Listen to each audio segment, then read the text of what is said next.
Ganga versus मंगा। एक दिन मंगा उदास होकर डाइनिंग टेबल पर बैठी हुई थी। उसे देखकर उसकी सास गंगा बोली, अरे ये कौन मर गया? ऐसे सुस्त क्यों बैठी है? खाना तक नहीं खा रही है, क्या हुआ? अब वो दरअसल सासू माँ, मैं देवगन भाई की मूवी देखने गई और मुझे वहाँ टिकट नहीं मिला। Oh, no! और आज ही आखिरी शो है, मैं क्या करूं? लगता है कि मेरी किस्मत में वो मूवी देखना लिखा ही नहीं है शायद। Hey! अरे इतनी सी बात पे कोई रोता है क्या? रुको। कहकर अपने पुराने बक्से से एक टीवी रिमोट निकालती है। उसे मंगा को देते हुए कहती है, ये एडवांस्ड मैजिक रिमोट है, इसके जरिए तुम अब तक दुनिया के सारे मूवीज देख सकती हो। Hey! पर जरा होशियार रहना और इसके बारे में किसी को मत बताना, समझी? अरे सासू माँ, आपको तो मेरे बारे में पता ही है ना, मैं किसी को नहीं बताऊंगी और किसी को भी मूवी नहीं दिखाऊंगी, अब कसम से। कहते हुए रिमोट हाथ में लेती है। देवगन भाई की तानाजी मूवी। बोलते ही टीवी में तानाजी मूवी आना शुरू हो गई। उसमें से शंकरा रे शंकरा वाले गाने पे मंगा और गंगा नाचने लगे। अगले दिन गंगा ने कहा, सुन रही बहू, मैं 2 दिन के लिए अपने मायके जा रही हूँ, जरा घर अच्छी तरह से संभालना। कहकर चली गई। इतने में मंगा को एक आइडिया सूझा। उसने तुरंत फोन उठाकर अपने दोस्तों को घुमाया। अरे शंकर, वो कैसी दीदी? कल आप लोग वो मूवी के लिए टिकट्स ना मिलने के गम में थे ना, इसीलिए मैं उनकी मूवी मेरे घर पे दिखाऊंगी, जल्दी आ जाना। वो मूवी का कल ही लास्ट शो था। हाँ, वो मुझे पता है। अगर यकीन नहीं होता तो मूवी देखने के बाद ही पैसे देना, लेकिन हाँ, टिकट 200 रुपए की लगेगी। कहकर फोन काट देती है। यह सुनकर शंकर ने सोचा, अरे ये क्या हो गया दीदी को? कहते हुए अपने दोस्तों को लेकर मंगा के घर मूवी देखने गया। जैसे ही मूवी शुरू हुई, सब लोग तालियां मार के सीटी बजा रहे थे।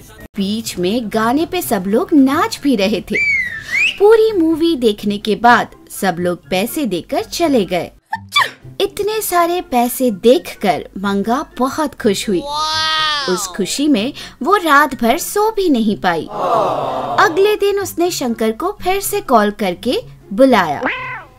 आज दोपहर में एक स्पेशल मूवी दिखाने वाली हूँ, उसका टिकट है 1000 रुपए। Hey! ऐसी कौन सी स्पेशल मूवी है दीदी? हाँ, स्पेशल ही है, इसीलिए तो मैं बोल रही हूँ। वो है देवगन भाई की मूवी मैदान। देवगन भाई की मैदानी?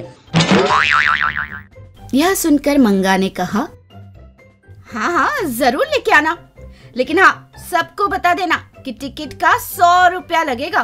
तुम तो नेटफ्लिक्स से भी तेज निकले हो दीदी, मैं अभी आया साथ में अपने। यह सुन के देवगन भाई के फैन होने के नाते शंकर ने अपने दोस्तों से पहले पैसे पेटीएम करवाए और उन सबको साथ लेकर मूवी देखने मंगा के घर पहुंचा।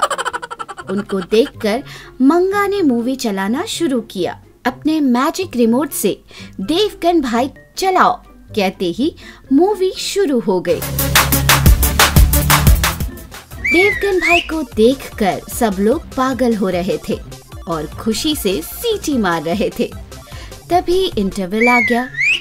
होशियार मंगा ने छोटे छोटे पॉपकॉर्न के पैकेट बनाकर 200 में बेचना शुरू किया। अरे ये अमेज़न वालों को तो जरा भी अक्ल नहीं है, देखो एक मूवी के लिए मैं कितने पैसे कमा रही हूँ। इतने में सेकेंड हाफ शुरू हो गया और अचानक से मूवी बंद हो गई। परेशान होकर शंकर ने मंगा को बुलाया। दीदी जरा एक बार इधर तो आओ, मूवी चल नहीं रही है। अरे पावर चली गई होगी, बाकी फैन तो चल रही थी। यह देखकर मंगा अपने रिमोट कंट्रोल लेकर फिर से बोली मैदान। लेकिन मूवी नहीं चल रही थी। इस बार ऊंची आवाज में बोला देवगन भाई की मूवी मैदान। लेकिन तब भी मूवी नहीं चल रही थी। इतने में वहाँ एक बंदा बोला इतने पैसे लूटकर देवगन भाई का मूवी बीच में रोक दोगे? जब तक पूरी मूवी नहीं दिखाएंगे तब तक हम लोग यहाँ से नहीं निकलेंगे। तभी एक और बंदे ने उठकर कहा अरे वाह, देवगन भाई को क्या हुआ ये टेंशन, मेरी सर फटी जा रही है, वो टीवी में तोड़ दूंगा। कहते हुए आगे बढ़ा। इतने में गंगा वहाँ पहुँची। Oh no! उसे देखकर मंगा उसके पीछे जाकर छुप गई। वहाँ का माहौल देखकर गंगा ने कहा अरे बेटा रुको रुको, जरा रुको तो। कहकर सबको शांत करवाया और सबके पैसे लौटाकर उन्हें भेज दिया। अरे अरे, ये क्या कर रही थी तू? ऐसा कोई करता है क्या? अभी रिलीज भी नहीं हुई ये मूवी और तुम उसे दिखाने लगी। अगर ये बात क्राइम पुलिस तक पहुंचती तो पायरेसी एक्ट के तहत तुम्हें 7 साल अंदर भेज देते। तब भोला बनकर मंगा ने कहा अरे आप ही ने तो कहा था ना सासू माँ, कोई भी मूवी देख सकती हूँ। यह सुनकर गंगा ने कहा अरे मेरी पगली बहू, इस मूवी की तो अभी शूटिंग भी पूरी नहीं हुई है। ये मैजिक रिमोट है, इसलिए जहाँ तक शूटिंग हुई थी वहाँ तक दिखाया। वैसे तो ये रिमोट तुम्हें देना मेरी गलती थी। Oh no! तो देवगन भाई जल्दी से शूटिंग खत्म करके जल्दी से रिलीज कर दो। इस बार टिकट पूरे 1500 का रखूंगी। हाँ। हमें यकीन है कि इस एपिसोड ने भी आपको खूब हंसाया होगा। तो देर किस बात की, बजाओ घंटी और करो सब्सक्राइब। आप गंगा के फैन हो या मंगा के, ये जरूर बताना। ऐसे और मजेदार वीडियोस के लिए देखते रहिए चाचा टीवी।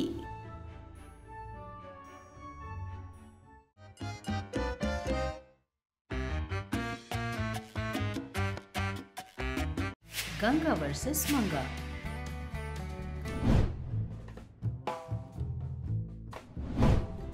एक दिन चंद्रकांतम घर में शाम को नीचे बैठ के टीवी देख रही थी। अचानक बिजली चली जाती है। वो गर्मी का समय होने के कारण चंद्रकांतम गर्मी से बिलबिलाते हुए अरे बाप रे, कितनी धूप है। लगता है इस बार गर्मी सूरज को भी पसीना दिला देगी। हाय रब्बा, बिना फैन के 1 सेकंड भी नहीं रह सकते। कह रही थी, पर सूर्यकांतम बहुत ही रिलैक्स होकर बार बार तार डालकर चाय पी रही थी, जो देखकर चंद्रकांतम मन में ऐसा सोचती, क्या है ये, इतनी गर्मी हो रही है कि ऐसे कैसे चाय पी रही है। सोच रही थी और सूर्यकांतम को देख रही थी, जो देखकर सूर्यकांतम चंद्रकांतम से ऐसा कहती है, क्या है, ऐसे क्यों देख रही हो? ऐसे मत देखो, नजर लग जाएगी।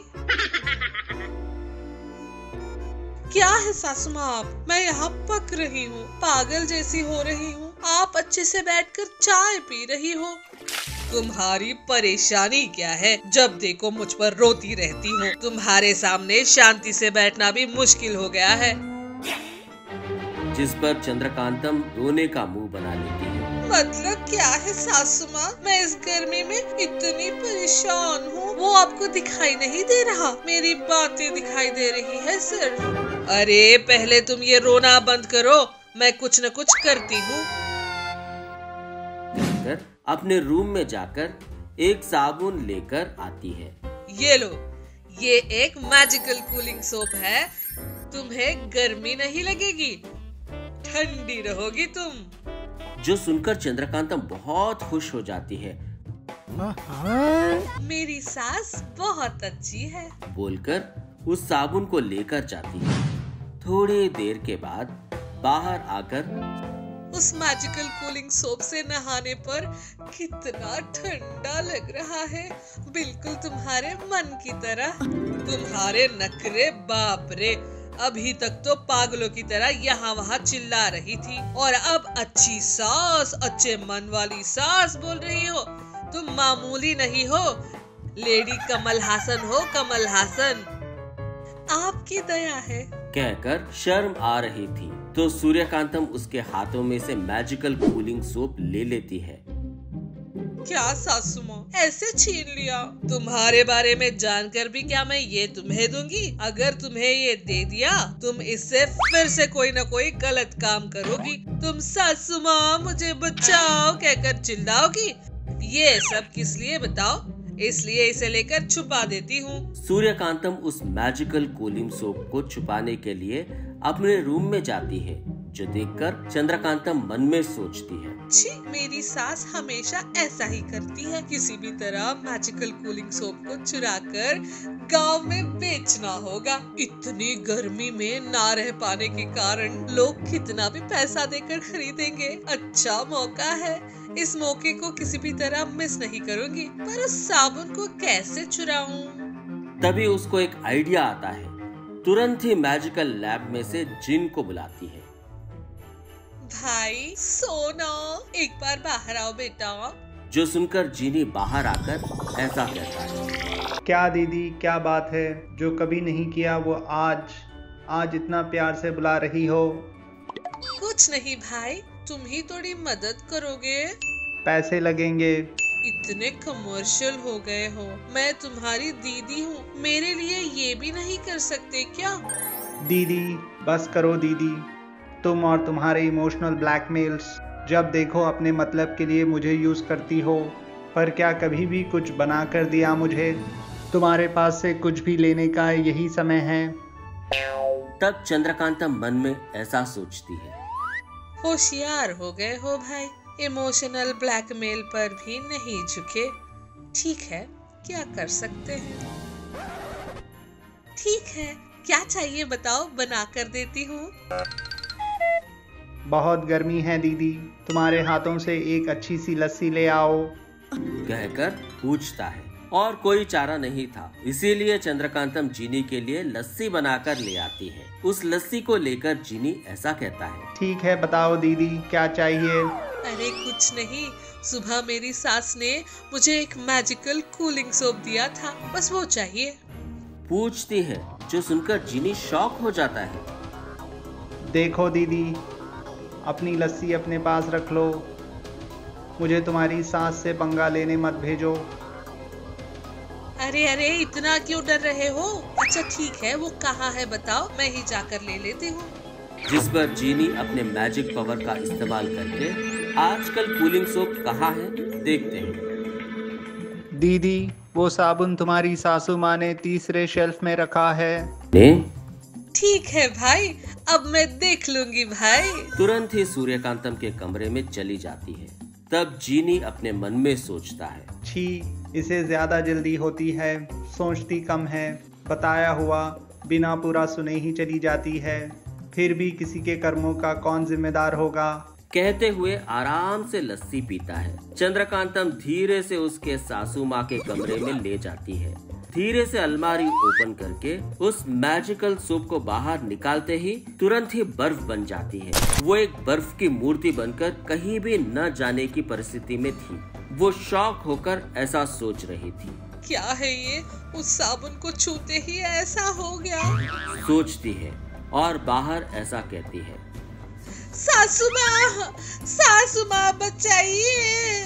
कहती है, पर बर्फ की मूर्ति में बदलने के कारण बात बाहर नहीं जाती, जिससे उसकी आवाज किसी को सुनाई नहीं देती। वो रात भर वैसे ही रहती है। सुबह सूर्यकांतम चंद्रकांतम को बर्फ की मूर्ति में बदली देखकर सूर्यकांतम को सब समझ आ जाता है। फिर से तूने कोई कचरा किया है क्या? सासू माँ प्लीज, सासू माँ कुछ तो करो। जो देखकर कुछ न कर पाकर सूर्यकांतम अपने मैजिक से चंद्रकांतम को फिर से मामूली इंसान में बदल देती है। अरे बेवकूफ औरत, वो बगल में रखा मामूली साबुन के डब्बे को कूलिंग सोप की तरह इस्तेमाल करोगी? डायरेक्ट उसे छूने पर देखो ऐसा ही होगा, कहती है। जो सुनकर चंद्रकांतम मन में ऐसा सोचती है। अच्छा, वो जीनी भी कुछ कह रहा था, मैं जल्दबाजी करके आ गई, शायद वो यही था। सोचकर खुद में खुद ही दुखी हो रही थी। हमें यकीन है कि इस एपिसोड ने भी आपको खूब हंसाया होगा। तो देर किस बात की, बजाओ घंटी और करो सब्सक्राइब। आप गंगा के फैन हो या मंगा के, ये जरूर बताना। ऐसे और मजेदार वीडियोस के लिए देखते रहिए चाचा टीवी।